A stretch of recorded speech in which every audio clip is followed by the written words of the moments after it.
Uniform civil code को लेकर मौलाना versus मुस्लिम ladies आज हमारे साथ हैं। इस देश की महिलाएं, इस देश की मुस्लिम बेटियां यूसीसी को लेकर क्या सोचती हैं, बात उनसे करेंगे। और आखिर इसे लेकर अगर ऐतराज है तो क्यों है, मौलाना इस पर क्या कहते हैं, वो भी हम जानने की कोशिश करेंगे। नाम यूनिफॉर्म है तो फिर इसे यूनिफॉर्म ही रहने दीजिए, क्योंकि बात एक देश एक विधान की हो रही है तो कानून भी एक जैसा होना चाहिए। पर जब आवाज ये आने लगेगी कि आदिवासियों को छूट मिलेगी, सिखों के पर्सनल लॉ को नहीं छेड़ा जाएगा, तो फिर क्या यूनिफॉर्म सिविल कोड एक खास वर्ग को ही टारगेट करके लाने की कोशिश हो रही है? मतलब क्या ये सिर्फ मुसलमानों के पर्सनल लॉ के लिए लाया जाना है? और अगर सरकार ऐसा सोच भी रही है तो इसके पीछे कुछ ना कुछ तो वजह जरूर होगी। किसी के साथ भेदभाव होगा, किसी के साथ जुल्म होगा, जिसे खत्म करने की कवायद होगी। एबीपी के स्टूडियो में आज इसी बात पर वाद विवाद होगा कि कौन साथ है, कौन इसके खिलाफ है और आखिर वजह क्या है। जानने की कोशिश करेंगे कि कहां खामी है, कितनी खामी है और है तो क्यों है। क्या कहना है मुस्लिम धर्म के जानकारों का और क्या कहना है उनका जो इस धर्म की को जी रहे हैं। तो आइए करते हैं शुरुआत यूसीसी पर सबसे बड़ी बहस, मगर शुरुआत केरल के गवर्नर के उस बयान से जिसमें एबीपी से एक्सक्लूसिव बातचीत के दौरान उन्होंने कहा है कि ये तो बादशाह लेकर आए थे सिर्फ अपनी सहूलियत के लिए।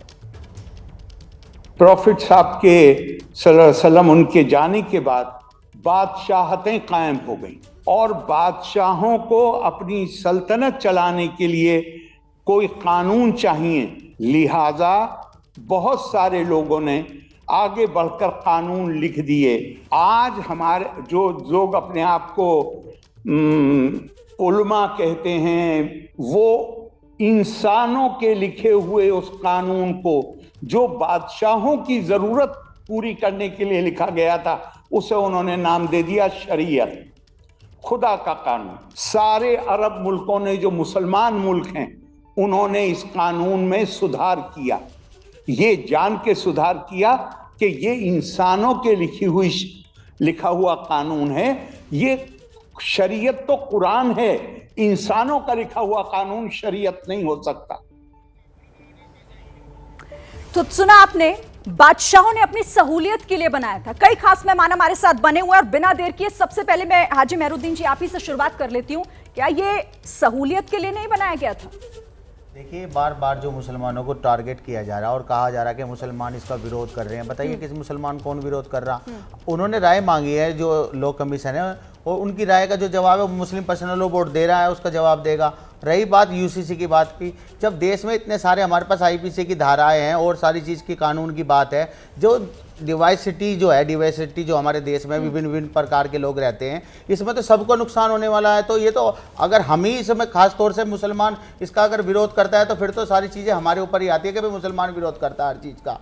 तो मैं कह रहा हूँ इसका विरोध तो आदिवासी भी कर रहे हैं, उन्होंने भी चिट्ठियां लिखी हैं, वो भी मना कर रहे हैं कि यूसीसी की कोई जरूरत नहीं है देश में। तो मेरा मानना है कि यूसीसी की कोई जरूरत इस देश में अभी नहीं है। आप कह रहे हैं कि यूसीसी की जरूरत नहीं है। जैसे ही घड़ी का काटा दोपहर 2:30 पे आए, बबीता जी का दिल सास बहू साजिश के लिए मचल जाए।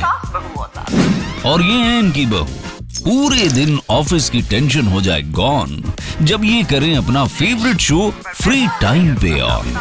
इनकी तरह आप भी देखिए अपना फेवरेट शो अपने टाइम पर और डाउनलोड कीजिए एबीपी लाइव ऐप अपने स्मार्ट टीवी पर।